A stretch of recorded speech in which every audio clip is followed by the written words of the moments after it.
I'd like to start out with my grandfather, Melesio Gonzalez. And he came to Oklahoma on or about 1900.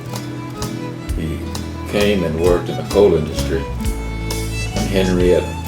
Later he came to Tulsa, Oklahoma. But before he came to Tulsa, Oklahoma, he worked in the coal industry in the winter.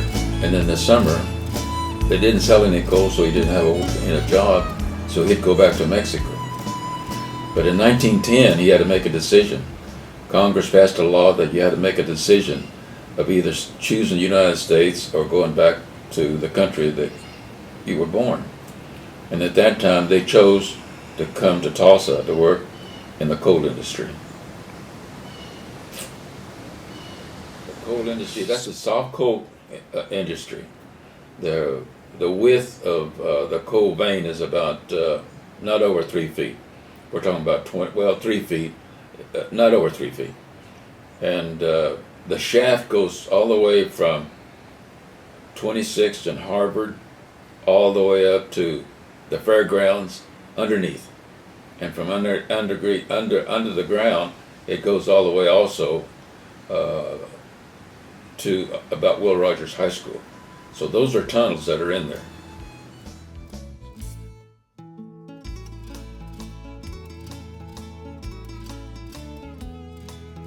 But I want to talk to you a little bit about the history of the coal industry in Tulsa. They could not find enough people to work the coal. So the superintendent of the coal industry, of the coal mine, wanted more workers. And in order to bring Europeans in here, he had to have a job for them. So that was in 1934, 35, and 36. So the Hungarians and Bulgarians were the only people that came from Europe to work in the coal industry.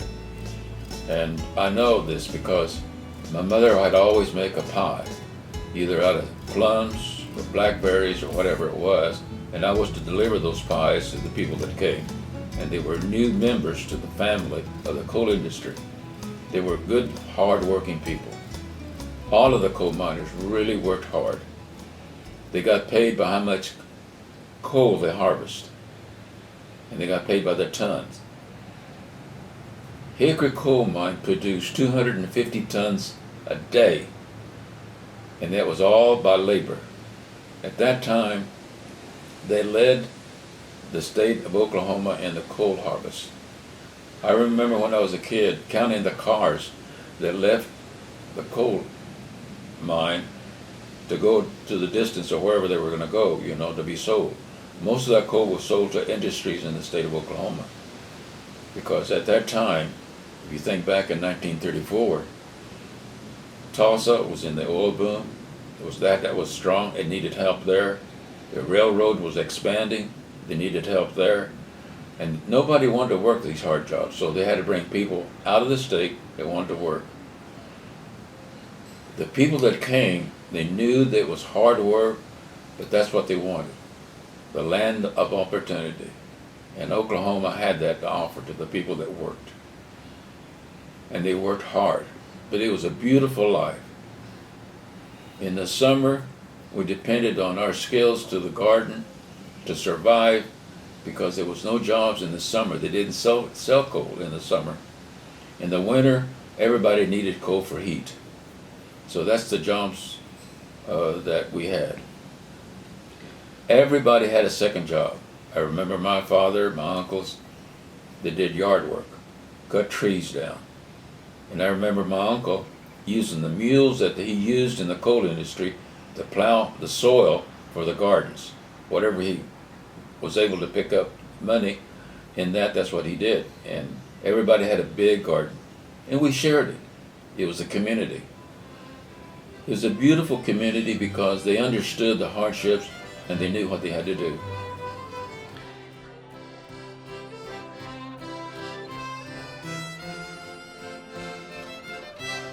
In those years, in the early 30s, late 30s, Oklahoma needed a lot of help and labor. The oil industry was going strong, the mines were strong, and so was the railroad company. The oil companies were starting to build refineries and they needed help. So all of this was the beginning. And Oklahoma was right there, starting to take off with the industry that was coming into the state.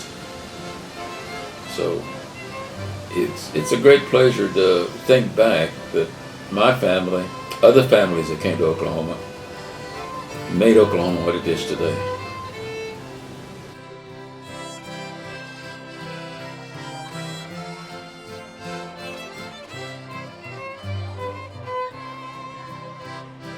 I want to talk a little bit about the coal mine and the people that worked in it and why people did not want to work in it.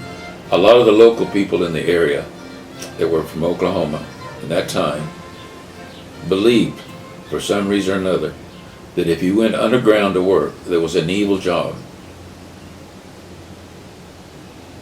A lot of people thought that because you entered the coal mine, that was an evil thing to do. If you entered the mine to work, it was hard and very, very dangerous job.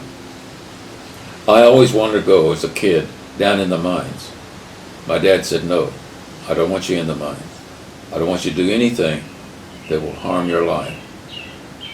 They knew that when they went down there, that there'd very easily be a gas explosion, a cave-in, or whatever, and by the time they got you out, it would be too late.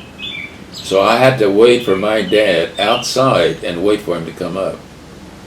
And you know, I looked, and they were all in black, all dirty, just with their hats, and at a distance, and in my mind, I tried to figure out who was my dad. And I could tell. I could tell by how he walked. Even though I would not look at their faces, I would look at their feet. And I could tell how he took his steps. Everybody takes a different step when they walk. And that's how I learned to look for my dad. But I want to say one thing. The generation that followed after my dad and his offsprings served in the armed services. All my uncles went in the Second World War. And I served in the Korean War. And I say this because when people of other countries come into the United States, they bring their ideas and their love for life, ideas that make life better for other people. But their offspring will also be there to protect this nation and defend it at all cost. So down deep inside, we pay the price. We pay the price for working hard. We pay a price for our lives to defend it.